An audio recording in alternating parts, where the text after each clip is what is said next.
लैंगिक शोषणाचे 58 व्हिडिओ, अनेक महिला सेलिब्रिटींचा सहभाग. कोण आहे अशोक खरात?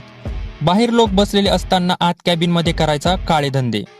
व्हिडिओ पुढे बघण्यापूर्वी चॅनलवर नवीन असाल तर चॅनलला सबस्क्राईब करून घ्या डेली अपडेट्स मिळवण्यासाठी.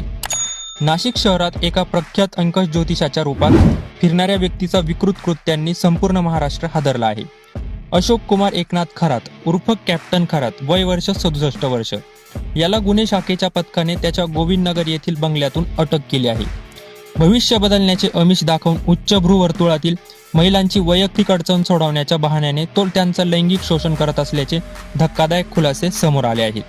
या प्रकरणात पोलिसांनी केलेल्या छाप्यात तब्बल 58 लैंगिक शोषणाचे व्हिडिओ जप्त करण्यात आले आहे. या व्हिडिओमध्ये काही प्रसिद्ध महिला आणि सेलिब्रिटींचा सहभाग असल्याचे वरिष्ठ अधिकाऱ्यांनी स्पष्ट केले आहे.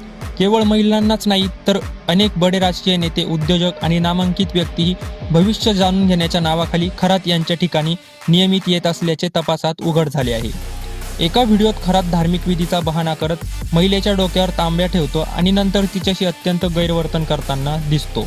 हा व्हिडिओ सोशल मीडियावर व्हायरल झाला असून तो अत्यंत संवेदनशील स्वरूपाचा आहे. सकाळी 3:30 वाजण्याच्या सुमारास गुन्हे शाखा युनिट 1च्या पथकाने खरात याच्या तृप्तबाला बंगल्यावर धाड घातली. त्यावेळी तो गाढ झोपेत असल्याने सहज वेड्या ठोकण्यात आल्या. 28 वर्ष एका पीडितेच्या तक्रारीवरून सरकारवाडा पोलीस ठाण्यात बलात्कार आणि जादूटोणा प्रतिबंधक कायद्याखाली गुन्हा दाखल झाला होता. पोलीस आयुक्त संदीप कर्णिक यांच्या थेट आदेशानुसार ही कारवाई करण्यात आली. दुपारी खरात याला जिल्हा न्यायालयात हजर करण्यात आले. तेथे पोलिसांनी सखोल तपासासाठी 24 मार्चपर्यंत पोलीस कोठडी मागितली आणि न्यायालयाने ती मान्य देखील केली आहे. खरात याने केवळ एकाच महिलेवर हल्ला केला असे नाही, 35 वर्ष एका महिलेला गुंगीचे औषध देऊन बलात्कार केल्याचा आरोपही त्याच्यावर झालेला आहे. मर्चंट नेव्हीतून निवृत्त झालेल्या खरातने गेल्या काही वर्षात स्वतःला कॉस्मॉलॉजी एक्सपर्ट आणि ज्योतिषी म्हणून प्रस्थापित केले होते. त्याच्या विधीसाठी मोठ्या मोठ्या सेलिब्रिटी आणि नेते येत असल्याने त्याचे वर्तुळ खूपच प्रभावशाली होते. या प्रकरणाने सिन्नर तालुक्यातील मिरगाव येथील श्री ईशान्येश्वर मंदिर पुन्हा चर्चेत आले आहे. 16 ऑगस्ट 2010 रोजी स्थापित झालेल्या या मंदिराचा ट्रस्ट अध्यक्ष म्हणून खरात काम करत होता. तत्कालीन मुख्यमंत्री एकनाथ शिंदे यांनी मंदिराला भेट दिल्यानंतर खरात आणि मंदिर या दोघांबाबत चर्चा उफाळून आली आहे. मंदिराजवळ खरातचे अलिशान फार्म हाऊस आहे. शनिवारी रविवारी तो तिथे राहत असून त्या ठिकाणी अनेक व्हीआयपींच्या भेटीगाठी होत असल्याचे स्थानिक सांगतात.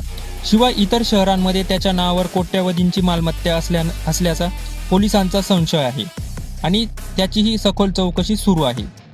या अटकेमुळे अनेक उच्चवर्गीय कुटुंबे आणि प्रसिद्ध व्यक्ती चिंतेत आहे, कारण त्यांचे नाव या 58 व्हिडिओशी जोडले जाऊ शकते.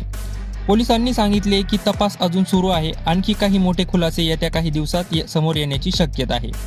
भविष्य सांगण्याच्या बहाण्याने महिलांचा विश्वासघात करणाऱ्याला या भोंदू बाबाला कठोर शिक्षा मिळावी अशी मागणी आता जोर धरत आहे.